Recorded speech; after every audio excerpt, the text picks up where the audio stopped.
साथियों, मैं सबसे पहले तो आप पत्रकार साथियों का और छायाकार साथियों का धन्यवाद करता हूं कि मेरे अध्यक्ष बनने के बाद में आपसे प्रथम दफ़ा यहाँ मिलना हो रहा है और इसके लिए आपका धन्यवाद करता हूं। साथियों, सबसे पहले तो मैं आपसे एक बात कहना चाहूँगा कि हमारी जो 25 तारीख की सीकर में रैली थी वो बहुत सफल रैली हुई। संख्या के हिसाब से बहुत बड़ी संख्या में वहाँ लोग पहुँचे। उसमें हर तरह के लोग थे, बुजुर्ग, युवा, महिलाएं, सब तरह के साथी वहाँ पहुँचे थे और संख्या उनकी बड़ी अच्छी तादाद जो लाखों के हिसाब से थी। जो हमारे टारगेट थे उस टारगेट को भी हमने क्रॉस किया और यहाँ हमारे सिरसा से भी बहुत साथी पहुँचे। माननीय उप मुख्यमंत्री श्री दुष्यंत चौटाला जी के योगदान से मेडिकल कॉलेज बनने जा रहा है। उसके ऊपर उनकी एक वो ऑब्जर्वेशन है और पिछले दिनों भी उन्होंने चंडीगढ़ के अंदर ऑफिसर्स की मीटिंग बुलाई थी। आपको एक प्रेस नोट भी पहले आया था उस मीटिंग का और चंडीगढ़ से भी लगा था। आपने देखा भी होगा कि सभी ऑफिसर्स की मीटिंग बुला के उसके अंदर उन्होंने इसको काम को जल्दी करने का आदेश दिया कि जितना जल्दी हो सके इसको शीघ्र से शीघ्र शुरू करें और ये लगभग 1000 करोड़ रुपए की लागत से बनने जा रहा है और 21 एकड़ इसकी जगह रहेगी और 539 जो है बेड इसमें हॉस्पिटल में रहेंगे और 100 सीटें जो है MBBS की डॉक्टर्स की ट्रेनिंग के लिए रहेंगी। तो ये हमारे कॉलेज में ये सिरसा की बहुत बड़ी उपलब्धि रहेगी। और दूसरा जो है विषय हमारी सरकार का, दुष्यंत चौटाला जी का जो खुद का विजन है, उसके तहत महिलाओं को सशक्तिकरण करना, महिलाओं की ताकत को बढ़ाना।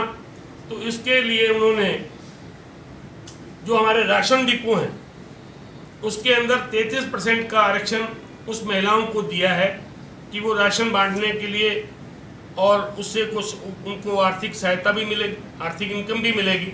तो उससे आर्थिक इनकम जब होती है तो ताकत भी आती है।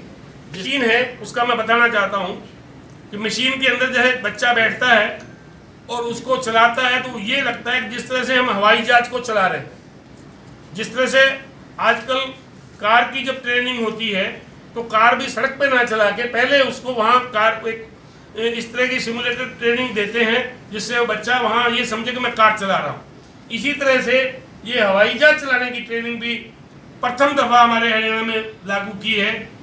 जो पहले यहाँ को बच्चे सीखते थे उनको बॉम्बे या कहीं कलकत्ता या दिल्ली जाना पड़ता था। हरियाणा में ऐसा कोई प्रावधान नहीं था। इसके लिए ये हरियाणा के नए बच्चे भी सीखेंगे और जो बड़ी कंपनियों के जो पायलट हैं या मिलिट्री के पायलट हैं वो भी सीख सकते हैं, एयरफोर्स के। तो इसलिए ये हमारे लिए बहुत बड़ी चीज़ है।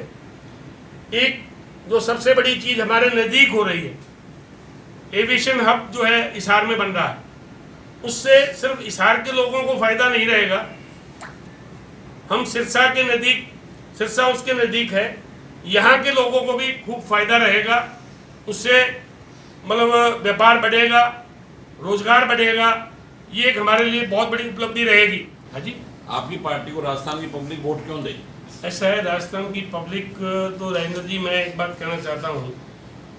मेरे ख्याल में आप वहाँ गए थे या नहीं गए सीकर में, मेरे को नहीं पता। यदि आप जाते तो आपको पता लगता है कि राजस्थान की पब्लिक हमें वोट क्यों दे। वहाँ कितनी संख्या हो रही है कि जो जेजेपी की सीकर में रैली थी जी। वो सिर्फ धार्मिक स्थान का झांसा देकर वहाँ भीड़ एकजुट की गई है। जो बसें लेके गए हैं उसमें खास रूप से महिलाएं अपने बयान दे रही है कि हमें सिर्फ सालासर और खाटू श्याम का कहकर लेकर रैली में पहुंचे हैं लोग। क्या कहें? ऐसा है मैडम, क्या है कि वहाँ सालासर धाम और खाटू श्याम जी का धाम सीकर के नज़दीक है जी। और यहाँ से सिरसा जिला से जो भी हमने बसें भेजी, हमने ये था कि वहाँ उनको रुकने का प्रबंध हमने किया हुआ था। सालासर में भी किसी की आस्था हो तो वो एक काम से दो काम कर सकते थे।